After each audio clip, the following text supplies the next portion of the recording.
नमस्कार, मी स्मितल मिलिंद चव्हाण सेलिब्रिटी प्रमोटर्समध्ये आपल्या सगळ्यांचं सहर्ष स्वागत करते. तर मराठमोळा स्वॅग असलेलं असं एकदम खूप छान असं नखरेवाली सॉन्ग, ह्या सॉन्गमधील आपल्याला रितेश आणि अनुश्री यांच्याशी आपण आता गप्पा मारणार आहोत. ओके, तर तुम्हाला बट ऑब्वियसली छान वाटणारच आहे. सगळ्यांनी तेच विचारलं आहे, कसं वाटतंय भाई, कसं वाटतंय. अरे छानच वाटणार आहे. पण मला तुमच्याकडून ऐकायला आवडेल की ही जी जर्नी आहे ना, की आपण एखाद्या स्टेपला असं सुरुवात करतो आणि आत्ता या स्टेजला आहोत, कुठेतरी एक सक्सेसचा एक खूप छान भाग आहे जो तुम्ही आता एन्जॉय करता. तर त्याच्याबद्दल सांगाल का? म्हणजे मी आत्तापर्यंत बरीचशी गाणी केली आहेत. जवळपास मी 29-30 गाणी केली असतील. पण जे ह्या गाण्याला प्रमोट करून असं म्हणता येणार नाही, पण मला ह्या गाण्याची जी मजा येते ना, आणि मला खूप भारी वाटतं की हे गाणं माझं स्वतःचं आहे आणि ज्यामध्ये मी काम केलं आहे आणि ते लोकांना सुद्धा आवडतं आहे. पण ते गाणं मला सुद्धा पर्सनली आवडतं, मी त्या गाण्याच्या प्रेमात आहे. सो हे एक वेगळी मुमेंट आहे. जेव्हा आपण आपल्या कामाच्या प्रेमात असतो ना, तर ते काहीतरी एक वेगळंच असतं आणि आपण मग जिकडे जाऊ तिकडे आपल्याला असं वाटतं की आपल्याला त्या प्रोजेक्टमुळे ओळखावं लोकांनी. आणि लिटरली मी बाहेर जाते तेव्हा मला बोलतात लोक की अच्छा तुम्ही ते नखरेवाली गाण्यातलं. मग माझं असं होतं, हो येस मीच ती. अच्छा मॅडम तुमचं नाव काय? अनुश्री मान. मग मी ते मला भारी वाटतं. तर ह्या सगळ्या गोष्टीत ना खूप माझ्यासाठी खूप वेगळ्या आहेत आणि मला हे असं वाटतं की हे असंच माझं कंटिन्यू आम्ही अशीच कामं करावी की ज्या कामांमुळे मला लोक ओळखतील आणि मला सुद्धा माझं काम आवडेल. प्रश्न विसरला? प्रश्नच विसरलो मी. काय होता प्रश्न? मी असं विचारलं की आपली एक सुरुवात असते आणि त्या सुरुवातीमधला पिरियड आणि आत्ताचा एक सक्सेस पिरियडचा एक मुवमेंट आलेली असते. तर ती जर्नी कशी वाटते तुला, किंवा ते शेअर कर. खूप माझी जर्नी तर खूप अशी खालून वरती, वरतून खाली असं सगळं चालू होतं. आणि भारी वाटतं जेव्हा मम्मी पप्पांना प्राऊड होतं तेव्हा जिंकतो माणूस. आणि मला तेच करायचं होतं. आणि म्हणजे कधी असं माझे मम्मी पप्पा बोलायचे, माझा मोठा पोरगा शिकल, माझा लास्ट पोरगा शिकल, सेकंड नंबर काय नाही करणार असं बोलायचे. मला आता अजून पण आठवतं. आणि आजच्या याला त्यांचा 2 नंबर पोरगा स्टार आहे. तर त्यांना ते लय हे वाटतं की माझे आता बोलतात 2 पोरं काय नाही करत, मधला एकटा सगळं करतोय. आणि ते लय भारी वाटतं, कारण जेव्हा ऐकतो ना मला हसायला पण येतं. आणि मोठा भाऊ माझा शिकतोय आणि लहान भाऊ पण खूप लहान आहे आणि तो पण शिकतोय. मला शिकण्याचं आवडच नाही आणि मी सगळं करतोय, तर मला हे भारी वाटतं. आणि जर्नी तर अशीच चालू असू दे. आणि स्ट्रगल करण्यात जी मजा आहे ना, म्हणजे सगळंच भेटलं तर कसं होईल, बरोबर आहे ना. काहीतरी राहिलं पाहिजे, मग ते कमवायला तेव्हा स्ट्रगल लागतो ना, ते पाहिजे. तसंच राहायला पाहिजे. कारण सगळं सक्सेस भेटून मला तर सक्सेस नको आहे, सक्सेस एवढा नको आहे, पण तेवढ्यापुरती तेवढा पाहिजे की बाबा काहीतरी आहे, हां भाई एक नंबर असं वाटलं पाहिजे. आता आपण म्हणजे जे घरच्यांचं असतं ना फिलिंग, ते खूप असं मस्त असतं. तर अशी मम्मीची पहिली रिॲक्शन किंवा आईची, तुला असं स्क्रीनवर पाहिलं आहे नखरेवाली सॉन्गमध्ये आणि तू जे काही नखरे करतोस, ते अशी आईची रिॲक्शन काय होती, तुमच्या घरच्यांची रिॲक्शन काय होती, ते मला सांग. मम्मीने जेव्हा प्रोमो आलेला तेव्हा प्रोमोमध्ये ड्रोन लागला आहे, मी हिच्या पाठी असं टाकत असतो ते, हां गवताचं. तर मम्मी मला बोलली तू खरंच केलं आहेस. तिला विश्वासच नाही की तू असं करू शकतोस, असं तू फक्त कॉमेडी करतोस, मला असंच बोलते मम्मी. तुला बाकी काय नाही. तर मम्मीला सांगाय, मम्मी तुझ्या पोराला सगळं येतं. मी दाखवत नाही, पण ते जे होतं ना, ते त्याच्यामध्ये ते नखरे दाखवायचे होते, हिच्या पाठी ते टाकायचं होतं. आणि एक पोरगा काय काय करतो तिला मनवायसाठी, ते सगळं सांगायचं होतं त्या सॉन्गमध्ये. आणि शेवटी नाहीच भेटत पोरगी, ते तर वेगळं हे आहे, ते जाऊ दे. हसताय तुम्ही, हसू नका यार, ते लय बेकार दुःख आहे. का सगळ्या गाण्यात कायच नसतं आम्हाला, म्हणजे हे काय मग हा माहीत आहे रिअलमध्ये तर नाही, मग सॉन्गमध्ये तरी दाखवा, निघलं तरी भेटलं दुसऱ्या सॉन्ग. मला तर कुठलं बघितलंच नाही मी कुठली.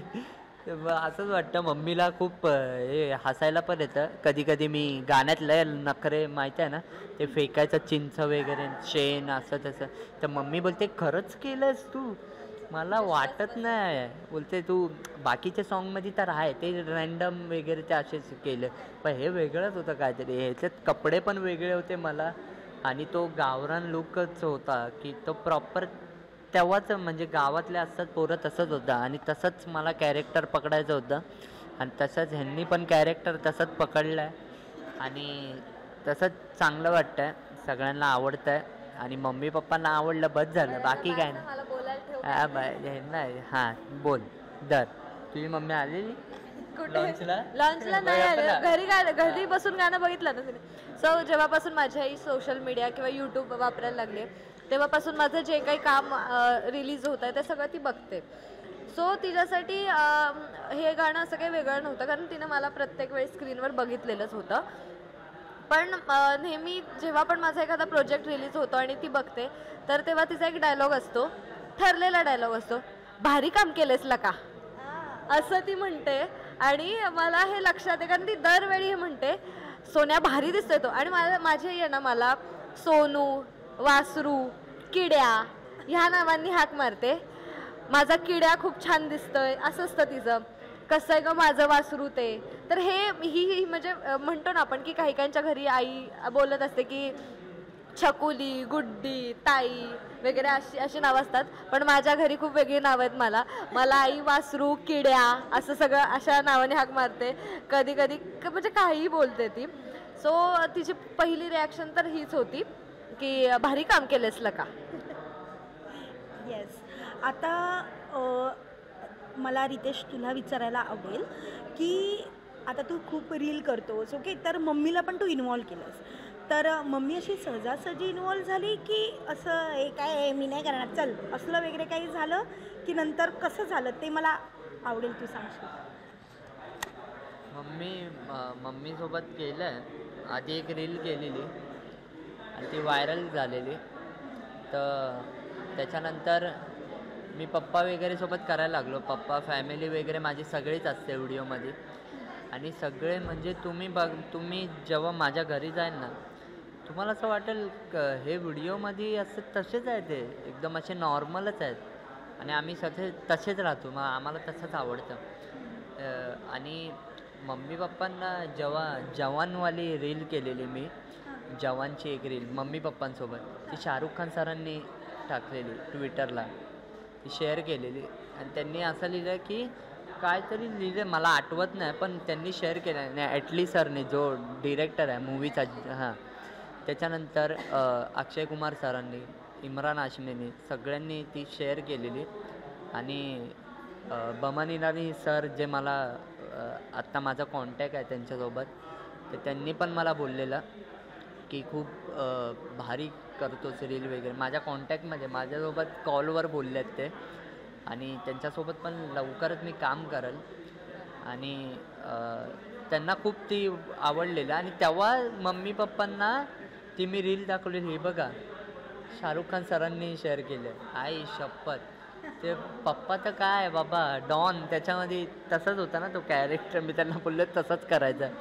आणि तेव्हापासून मग मी मम्मी पप्पांना घेऊनच व्हिडिओ करत गेलो, आणि सगळ्या मिलियन्समध्ये. माझं नाही त्यात, माझी तर आहे थोडीफार मेहनत आहे, पण माझ्या फॅमिलीची खूप मेहनत आहे. मला सपोर्ट करणं माझी फॅमिलीच आहे, माझे मित्र. माझ्या व्हिडिओमध्ये कुठलीच पोरगी नाही दिसणार, मी पोरालाच पोरगी करतो, असं आहे माझं व्हिडिओमध्ये. माझे भावच पोरी बनतात. नाही पोरी खूप आहेत, व्हिडिओला तरसतात व्हिडिओमध्ये यायला.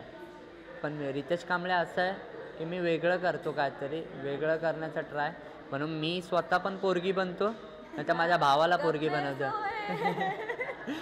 ती व्हिडिओ किती व्हायरल झाली आहे, तर सगळे मीम्स बनवतात, मला वैताग आला, मी डिलीट करणार ती व्हिडिओ. आणि मला सांग ना की एखादी तुझं हे सॉन्ग जेव्हा आलं त्याच्यानंतर अशा काही तुमच्या एखादी असं फॅनकडून अशी अतरंगीच कॉम्प्लिमेंट जी की तुला अशी आठवते की सॉन्ग झाल्यानंतर माझा एक फॅन होता, तो आला.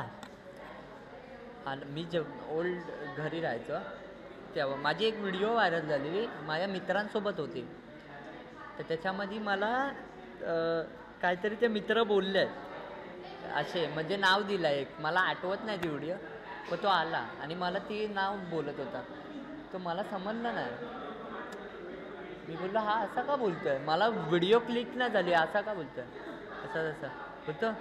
अरे भारी करतोय रे, म्हणजे फॅन तर आहे तो, पण तो वेगळाच होता. म्हणजे आता कसं सांगू, माझा फॅन आहे तो आणि मला आला बोलतो फोटो काढायचा. मी बोल काढ, का बघतोय असा खालून वर बघ, तूच आहेस ना तो. मी बोललो खाली जा आणि सगळ्यांना विचार रितेश कांबळे कुठे आहेत, ते तुला परत वर पाठवतील असं बोलतो. पण मी का जाऊ खाली, बोलतो तुझे व्हिडिओज मी बघितले, तूच आहेस तो. मी बोलला मग तुला दिसतंय ना, बोलतो हां मग.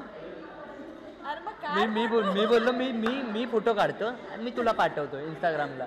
बोललो जा भावा जा, थँक्यू. जो कोण असशील ना तुला तुला आठवत असेल असेल तर सल्यूट आहे तुला. भारी भारी होतं हे काहीतरी. आणि बरं, ह्याच्यात खूप असं मस्त असं तुम्ही डान्स केला, ओके, खूप छान अशा खूप मस्त मस्त स्टेप आहेत. तर मला सांगा ना की ह्याची प्रॅक्टिस तुम्ही करताना असे तुम्हाला काय अनुभव आला आहे की हे कसं करत आहे, जमतच नाही, असं काही झालं होतं का? नाही, असं काही झालं नव्हतं, कारण रितेश डान्सरच आहे आणि मी पण आधीपासून डान्स करते. निक सुद्धा डान्स करतोच, त्यांनी पण आधी डान्सिकल गाणी केलेली आहेत. अंकिताचा तर प्रश्नच नाही, अंकिता पण छान डान्सर आहे. सो आम्हाला असं काही प्रॉब्लेम नाही आला किंवा असं काही. म्हणजे हिचं टायमिंग वगैरे आहे ना, अंकिताला मधी स्टेप जमत नव्हती, मध्ये ती विसरत होती. तर हिने सांगितलं की असं असं आहे. मग ही मला विचारायचं असंच आहे ना, मग मी निकला विचारले, निक अर्चितला विचारायचा, असं होतं आमचं. आणि आम्ही एवढ्या हसायचो ना शूटला, वेगळीच मजा होती. असं आम्ही सगळ्यांना समजून घेऊन कॉर्डिनेट करून एकत्र की बाबा म्हणजे स्क्रीनवरती काहीतरी वेगळं दिसायला नको. जर आपण एका लाईनमध्ये नाचतोय, तू काहीतरी वेगळं करतोय, मी काहीतरी वेगळं करतोय, आपण आपल्यामध्ये असतो, पण समोरच्यांना ते दिसत असतं कॅमेरामध्ये की अरे हे वेगळं चाललंय नाही का, हे वेगळं वेगळं करतायत काहीतरी. सो आम्ही त्या गोष्टींकडे लक्ष देत होतो की आम्ही एकत्र ठरवायचो की ऐक ना, तू हाच पाय उचलतोयस ना, तू हेच करतोयस ना, तू ते हां मग ओके, मग डन आहे, मग ठीक आहे, चलो टेक, असं व्हायचं आमचं. कारण असं असतं ना की असा डान्स करायचा आणि खूप छान स्टेप आहेत ज्या, म्हणजे असं दिसायला जरी त्या ओके ओके वाटलं तरी त्या करताना जी मजा आहे ना, ते फील आहे, असं गावरान असा स्वॅग आहे लिटरली त्या हर एक स्टेपमध्ये ना, खूप मजा आहे. तरी पण असा कोणीतरी चुकणारा असतोच मध्ये मध्ये. ते मला विचारायचं होतं की असं एवढं सांगून पण असा चुका करणारा असं काही तुमच्यातलं होतं का कोणी? नाव नाही, मला असं काही म्हणजे म्हणायचं नाही की ते होतं, ते होत राहतं, ते एवढं काही वगैरे आम्ही शूट करायचं तेव्हा ते चुकायला होतच. मी पण चुकलोय. त्यात सीन काय होता की जो फ्लोर होता ना तिथला, म्हणजे जवळपास पाऊस पडल्यानंतर एक चिखल होतो आणि तो चिखल नंतर सुकतो, तर त्याला त्याच्या जमिनीला ते भेगा पडतात बघ, तर तसा तो सरफेस होता पूर्ण, म्हणजे ते तिथेच होता. आणि त्याच्यावर विदाऊट चप्पल आम्हाला नाचायचं होतं, कारण चप्पलमुळे तर जमतच नव्हतं, कारण घसरणं वगैरे पायाचा अंदाज येत नव्हता. विदाऊट चप्पल तिथे तसं नाचायचं होतं, तर त्यामुळे ऑब्व्हियसली चुका होणारच. असं काही दोष नाही देते की तिच्यामुळे खूप रिटेक झाले, पण ऑब्व्हियसली होणारच. शेवटी असं चुकतच आपण शिकत असतो. आणि ते जे स्ट्रगल आहे आणि आज जे टॉपला ते स्ट्रगल दिसते ना, त्यात खूप मजा असते. सो आणि मला असं सांगा की तुम्ही ही सगळी जर्नी, आता बाबा लास्ट दिवस आहे भाई, आज संपणार आहे आपलं शूट, तर त्यावेळेचं काय होतं तुमच्याकडे? असं मनात एक थोडंसं असतं ना आपल्या की आपल्याला खूप चांगलं अनुभवायला मिळत असतं आणि अचानक ते आपल्याला कळतं की काही तासात ते ओके फाईन घरी जायचं, तर त्यावेळी काय वाटत होतं? मला शेवटचा दिवस आठवतच नाही आहे रे, काय होतं शेवट खरंच नाही आठवत आहे. तो लास्ट सीन केला हां, आणि मी रात्रीच निघाले मी कॅबने. हां बरोबर. सो सगळे दमलेले, कोणाला काय माहितीच नाही काय. आणि आमचं लास्ट डेचं खूप लेट पॅकअप झालं होतं. ऑलमोस्ट 12-1 वाजले होते. सगळेच जण दमले होते. आणि जो शेवटचा सीन होता तो सीनच असा होता की बेडवरती अंकिता आणि मी आम्ही झोपलेलो. जो सीन आहे गिफ्ट द्यायचा, तर आम्ही लिटरली झोपून गेलो होतो तिथे की हा शेवटचा सीन आहे आणि काय आपल्याला झोपायचंच आहे. आपल्याला काहीच त्या रिॲक्शन्स नाही किंवा ॲक्शन्स नाही आहेत, काहीच नाही आहे. तर आम्ही फुल झोपून गेलो होतो आणि खूप दमलो होतो आम्ही. सो म्हणजे वाटत तर होतंच की यार आता शूट संपलंय पण आता जायचं, पण असं होतं की नाही यार घरी पण गेलं पाहिजे. रिलीजिंगच्या वेळी आता पुन्हा यायचंच आहे आपण, असं होतं. आणि कसं असतं की एवढं सगळं आपण करत असतो पण एक शेवटी घरचं एक असतं. आणि कसं असतं, येस आय नो तुला बस झालंय. कसं वाटतंय मला आत्ता आवर्जून विचारायचं की चारो तरफ ऐसा मीडिया ही मीडिया, कसं वाटतंय आत्ता सांग. चांगलं वाटतंय, चांगलं वाटतं, पण थोडा वैताग पण आलाय. सगळेच म्हणजे आम्ही जेव्हापासून तू तरी आत्ता आलोय, मी तेव्हापासून करतोय. 2-3 नाही आधी पण केलेले आहेत मी, ते आधी पण केलेले आहेत आणि तेच सेम बोलायचं आहे इथं. आणि एकच गोष्ट आहे, फक्त वेगवेगळ्या ह्याच्यानी बोलायचं बस असं. हां, पण ते चांगलं वाटतंय. आणि आता बस झालं, आता बस झालं, गाण्याला प्रेम द्या बस. नाही, माझं मध्ये मध्ये असं होत होतं जेव्हा तू काहीतरी प्रश्न विचारायचीस आणि रितेशचं सुरू व्हायचं की हा, म्हणजे माझं असं व्हायचं की अरे बोल बाई कसं बनवायला निघालं आहे. सो येस, गाण्याला खूप छान प्रेम मिळत आहे. प्रशांत नकटे ऑफिशियल यूट्यूब चॅनलवरती जाऊन तुम्ही गाणं पहा. 34 मिलियन व्ह्यूज कंप्लीट झालेले आहेत. मे बी तुम्ही पाहत असाल तोपर्यंत 35 मिलियन होतील. आणि दिवसेंदिवस गाणं खूप गाजतंय, सगळ्यांना आवडतंय. आणि आम्ही पण खूप सारे रील्स बनवतोय, शेअर करतोय. तुम्ही सुद्धा खूप सारे रील्स बनवा आणि गाणं पहा. कमेंटमध्ये सांगा की तुम्हाला कसं वाटलं, आमची जोडी कशी वाटली, तुम्हाला पुन्हा बघायला आवडेल का. म्हणजे जरा प्रशांत दादा त्या गोष्टीची दखल घेईल आणि आम्हाला पुन्हा काम देईल एकत्र.